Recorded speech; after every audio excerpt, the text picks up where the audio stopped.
যে স্বপ্ন নিয়ে ২৪-এর গণ অভ্যুত্থানে ছাত্র জনতা জীবন দিয়েছে তা এখনো পূরণ হয়নি বলে অভিযোগ করেছেন শহীদ পরিবারের স্বজনরা। রাজধানীর কৃষিবিদ ইনস্টিটিউটে জুলাই গণ অভ্যুত্থানে শহীদ ও আহত পরিবারের সাথে মতবিনিময় সভায় তারা বলেন, অন্তর্বর্তী সরকারের কাছে যে প্রত্যাশা ছিল তা তারা পূরণ করতে পারেননি। আগামী সরকার যেন অন্তর্বর্তী সরকারের মতো বেইমানি না করে সভায় প্রধান অতিথি হিসেবে যোগ দিয়েছেন বিএনপির চেয়ারম্যান তারেক রহমান।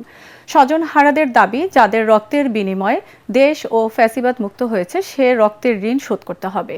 শুধু দলীয় লোকদের প্রাধান্য না দিয়ে সব শহীদকে এক নজরে দেখার আহ্বান জানান তারা। আসন্ন ত্রয়োদশ জাতীয় সংসদ নির্বাচনকে কেন্দ্র করে মনোনয়নপত্র বাছাইয়ে রিটার্নিং কর্মকর্তাদের সিদ্ধান্তের বিরুদ্ধে দায়ের করা আপিল শুনানি চলছে। একই সঙ্গে দ্বৈত নাগরিকত্ব থাকা প্রার্থীরা জাতীয় নির্বাচনে অংশ নিতে পারবে কিনা সে বিষয়ে গুরুত্বপূর্ণ সিদ্ধান্ত জানাবে নির্বাচন কমিশন। রাজধানীর আগারগাঁয়ে 10টা থেকে এই আপিল শুনানি শুরু হয়। কমিশন জানান, আজ বিকেল 5টা পর্যন্ত প্রায় অর্ধশত আপিল শুনানি হবে। এছাড়া অপেক্ষমান থাকা আপিলের বিষয়েও সিদ্ধান্ত হবে। শুনানি শেষ হওয়ার পরপরই কমিশন চূড়ান্ত প্রার্থী তালিকা প্রকাশের প্রস্তুতি নেবে।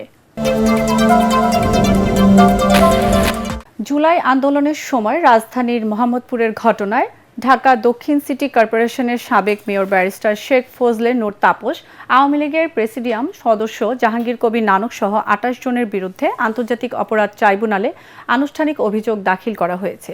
প্রসিকিউটর গাজী MH তামিম জানান, অভিযুক্ত 28 জনের বিরুদ্ধে মোহাম্মদপুরের মামলায় ফরমাল চার্জ দাখিল করা হয়েছে।